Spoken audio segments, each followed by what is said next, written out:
Yes, starting it off with my always famous, it's becoming famous, my wave in the Grow studio, always waving at my audience that does not exist live here in the studio, but definitely to all of you who continue to listen to the Grow podcast. I'd like to say thank you so much and welcome to the Grow podcast and another great week of growing. Well, today we are celebrating St. Patrick's Day.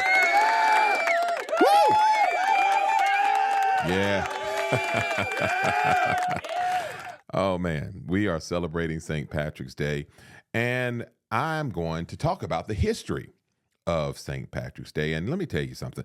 You know, you can fall into just doing things just because out of habit, right? You see, other people do it, so you just start doing it, but not really understanding um, the tradition behind it. And I did some research, and what I found out about St. Patrick's Day, it really blew me away. It was just amazing how things can be taken and twisted, and and so I'm going to share some facts about St. Patrick's Day, and I'm telling you, it's going to bless you. Let me just say that it's going to be it's going to bless you, and I think it's going to be very intriguing to a lot of you, and totally new. It was new to me because let's be honest.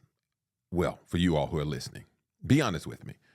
All I thought St. Patrick's Day was just celebrating the Irish. It was an Irish, celebrating the Irish culture. And you just do a whole lot of drinking and you drink green beer. That's how I kind of looked at it.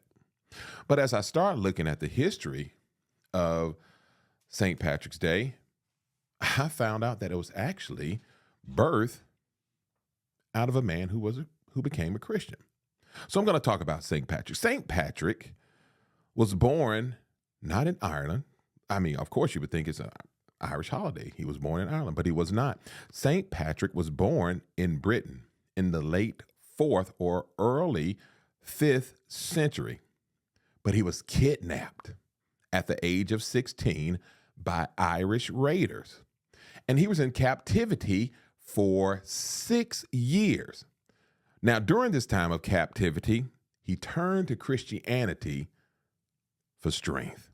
I mean, I just think this is an amazing story. I can actually, as they say, take a pause right here and preach this. How many of us need to be driven to our knees or was driven to our knees just by the things we've had to endure, and we had to turn to God for strength. But let me stick to the story. During his captivity, St. Patrick turned to Christianity for strength while he was still in captivity.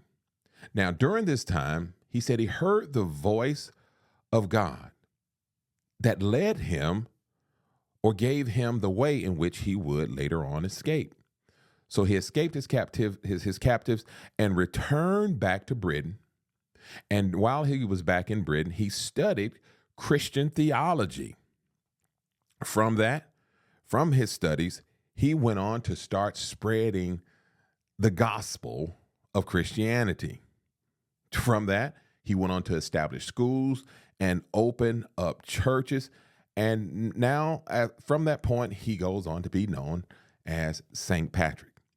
Now, a lot of you are probably saying, well, where does the shamrock come in, or the three-leaf clover, right?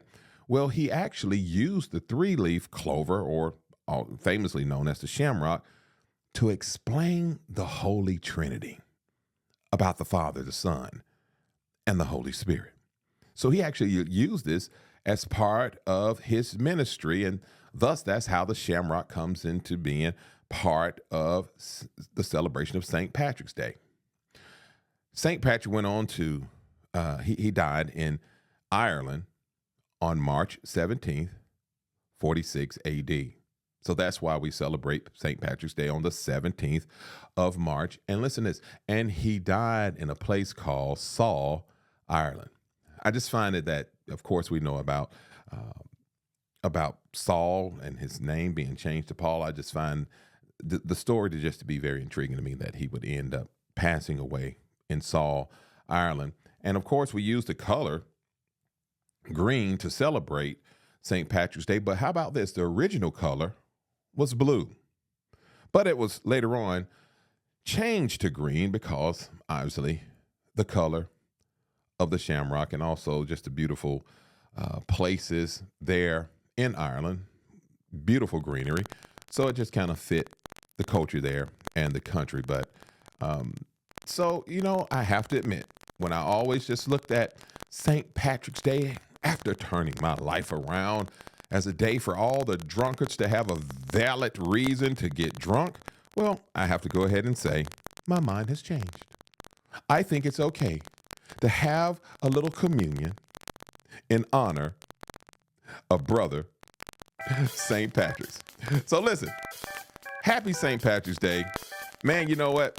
I'm just amazed at the awesomeness of God and how he works, how he will show up while you're in captivity when you think it's all over, and he will show you a way out. So listen, keep it vertical, people. Don't look to the left nor to the right, but keep your eyes fixed and focused on Jesus. Let's go, let's grow, and as always, let's keep it moving, people.